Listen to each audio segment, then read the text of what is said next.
Mas Yudit ini punya cita-cita bahwa wayang Jegdong ini yang khususnya gaya Malang bisa masuk ke WPTB.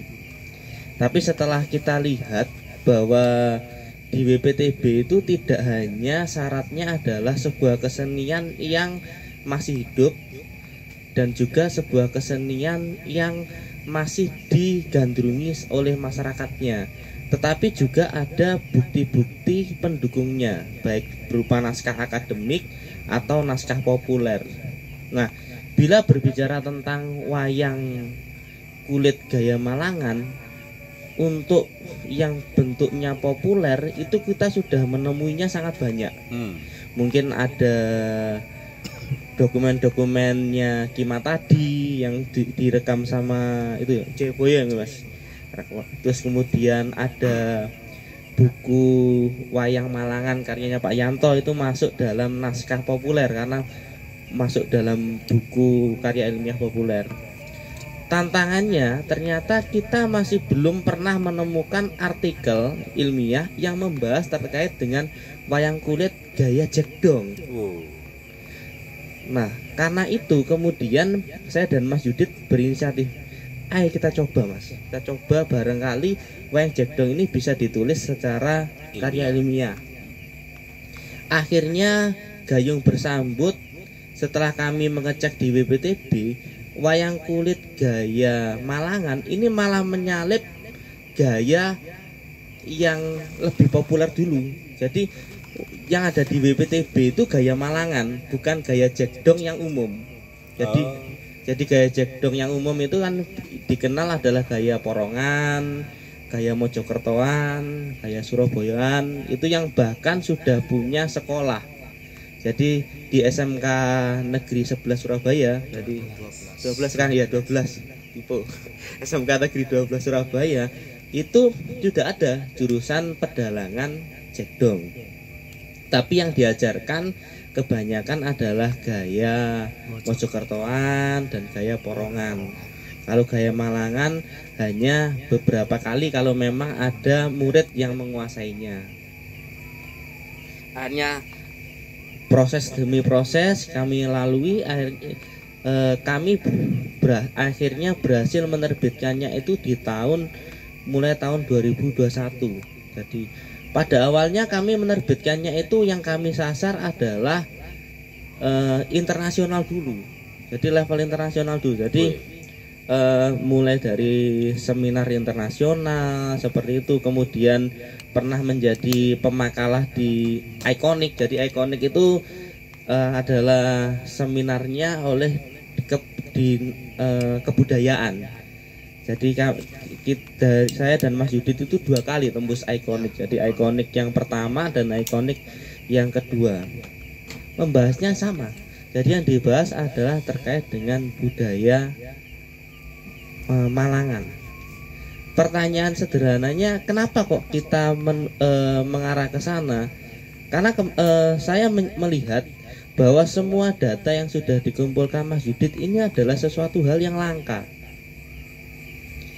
Kita tidak bisa mengulang lagi jikalau mungkin kita akan berpikir apakah 10 tahun atau 30 tahun ke depan akan ada orang-orang seperti Mas Yudit lagi yang misalnya akan mengumpulkan wayang Semalang, dari wayang Samalang dikumpulno dari siji, atau wayang topeng Semalang dikumpulkan jadi satu dan diolah juga. Hasilnya nanti harapannya setelah mungkin barangkali Mas Yudit tidak berkecimpung di sana, karena yang namanya manusia pasti ada keinginan suatu saat pensiun ya. Mungkin Mas Yudit sudah di umur 70 atau 80, 90 ya 90 baru leren, 90 baru leren. Istilahnya badhe nyepeng wayang wis Buyuten. nanti sudah ada orang-orang yang bisa meneruskannya. Jadi misalnya kalau ada mahasiswa yang ingin meneliti terkait dengan wayang kulit Malang kan referensinya sudah mudah karena sudah dimulai. Dan kemarin yang paling terbaru itu di tahun 2022 itu akhirnya Gayung Bersambut, salah satu mahasiswa dari UNS yang asli Malang itu membuat tesis yang berjudul juga Wayang Kulit Malang apakah bisa masuk dalam dunia pendidikan. Nah itu juga ada. Jadi sebenarnya itu sekelumit cerita terkait dengan kepenulisannya, dan semoga ya saya dan ada berapa artikel dan kemudian judulnya apa saja? Yang kemudian dari isi artikel itu yang menarik kira-kira apa?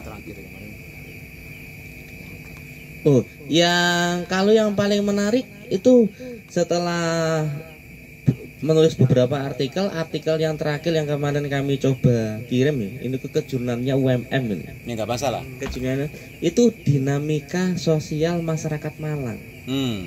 Jadi setelah kami meneliti tentang wayang Malang kan menemukan banyak hal. Mungkin wayang Malang ini ada yang dibawa oleh orang, jadi mendapat pengaruh dari orang Mataram, ada yang mendapat pengaruh dari orang Jombang, bahwa budaya Malangan kalau kita interpretasikan dari apa yang kita lalui dari mencari wayang dan beberapa budaya itu, budaya Malang ini hampir mirip dengan budaya pedalungan. Oh, pedalungan. Hampir mirip dengan budaya pedalungan. Jadi budaya-budaya yang sudah meninggalkan aslinya. Oh. Jadi orang Mataram yang ada di Malang belum bisa kita sebut sebagai orang Mataram asli, karena bisa jadi mereka sudah mengalami perubahan. Jadi istilahnya kalau mungkin kita bandingkan, mungkin yang orang Mataram di Malang membawakan wayang kulit gaya Jogja atau Solo, kita bandingkan dengan yang wayang yang orang dari Jogja dengan Solo, pasti ada perbedaannya.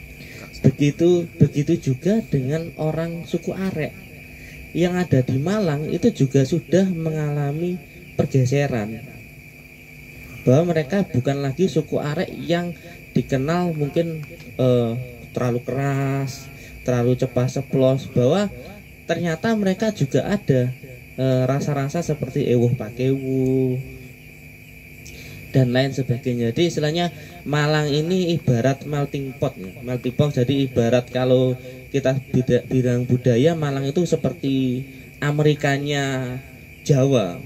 Malang itu seperti Amerikanya Jawa. Jadi banyak budaya masuk, berubah, akhirnya menjadilah sebuah identitas baru yang kalau orang Malang sebut sekarang kan sebagai Arema atau Malangan, seperti itu. Dan itu apakah mempengaruhi tentang seni pertunjukan wayang Malangan? Sangat mempengaruhi. Ya, pengaruhnya di mana dan perbedaannya di mana? Ayo, ketika sudah dalam bentuk pertunjukan wayang.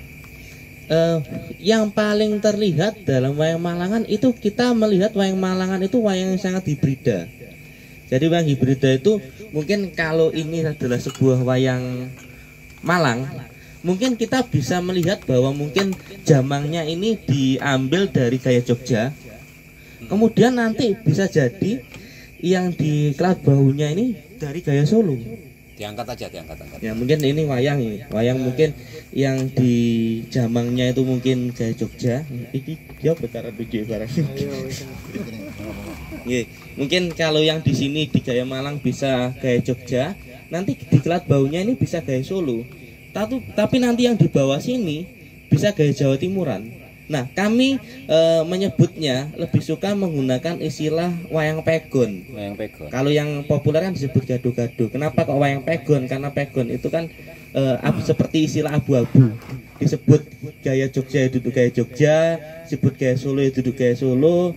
Diomong Jawa Timuran deles yo kok enek campure. Nano. Nah, dan itu menjadi hal yang umum dalam wayang Malangan. Bahkan kemarin waktu di statusnya siapa dulu yang dari pakar wayang yang dari luar itu? Pak Mitiu. Ya, Pak Mitiu itu sepakat bahwa wayang Malangan itu disebut sebagai wayang pegon, karena beliau itu menemukan wayang Malangan itu berbeda dengan genre lainnya. Maksudnya berbeda dengan genre lainnya itu iki tak kate diarani wayang Jogja itu di wayang Jogja, diarani wayang Soloan ya dudu wayang Soloan, diarani wayang Jawa Timuran Deles ya dudu wayang Jawa Timuran Deles. Jadi seperti itu. Oh, begitu ya. Jadi saking beragamnya sehingga kemudian akhirnya susah juga mengidentifikasi tentang keaslian wayang Malang ya. Keaslian wayang Malang itu yang mana dan kemudian keaslian mengenai masalah. Saya pikir gitu kan, saya pikir itu gaya wayang Malangan itu dia punya gaya sendiri dari semuanya pertunjukan itu berbeda ya. Paling yang banter ya tetap pakai wayang, tapi wayangnya berbeda. Gamelan mungkin juga gamelannya berbeda kan begitu. Atau mungkin tembange atau tembang mocopate atau mungkin juga sindenane. Mungkin saya pikir itu berbeda. Yang kemudian benar-benar menjadi pembeda antara wayang umumnya ya, kulonan dengan wayang wetanan kan gitu. Tapi nampaknya lebih banyak campuran dari mana-mana begitu ya. Oke, jadi campuran dari mana-mana itu tadilah yang menjadikan sesuatu hal yang baru. Oh, menjadikan sesuatu hal yang baru. Berarti wayang Malangan itu umurnya lebih muda dibanding dengan yang lain, gaya wayang Malangan kalau begitu. Karena hasil kolaborasi, hasil kreasi dan kolaborasi antar wayang dari daerah satu dengan daerah yang lain. Apakah bisa disebut seperti itu? Bisa.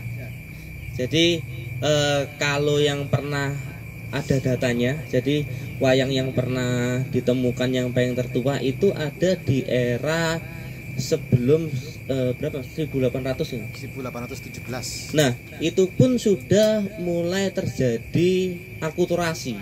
Oh. Jadi sudah terjadi akulturasi. Jadi bisa diduga pada awalnya mungkin 1000 berapa? 1817. 1817. Ya, itu miliknya seorang bangsawan yang ada di Malang. Anda Mas sebutkan sumber-sumber asli yang Jawa Timur itu mana? Ya, sumber-sumber asli Jawa Timur ini yang mana sih sehingga kemudian bisa membentuk tentang wayang gaya Malangan. Nah, ya ngono. Oke. Jadi kalau dari kita melacak dari wayang yang paling tua, jadi artefak yang ada, wayang-wayang tua, wayang dari Malang itu sumbernya ada yang wayang dari daerah Mataram, ada yang dari Gresik, dan juga ada yang hasil dari orang Malang sendiri. Nah, hasil dari orang Malang sendiri ini kami sebutnya sebagai wayang dusun. Nah, wayang dusun ini seperti apa? Jadi misalnya ada orang Malang nonton pertunjukan wayang. Nah, kemudian orang tersebut kok kepingin membuat wayang. Nah, wayang yang dibuat tadi ternyata tidak bisa plek dengan wayang Gresik dan juga wayang Mataram. Nah, pada perkembangannya 3 genre tadi, jadi ada wayang Gresikan, ada wayang Mataram, dan ada wayang dusun tadi, terus mengalami kolaborasi, akulturasi yang terus menerus. Jadi semakin hari semakin sempurna, dan semakin sempurna. Akhirnya lebur jadi satu ya. Iya, akhirnya lebur jadi satu. Pertunjukan yang baru. Itu. Nah, sekarang saya balik bertanya kepada Pak Pri, karena Pak Pri ini sebagai pelaku. Kalau begitu, bagaimana cara menjalankan wayang Malangan dalam pertunjukan? Apakah tahapan itu apa Pak Pri?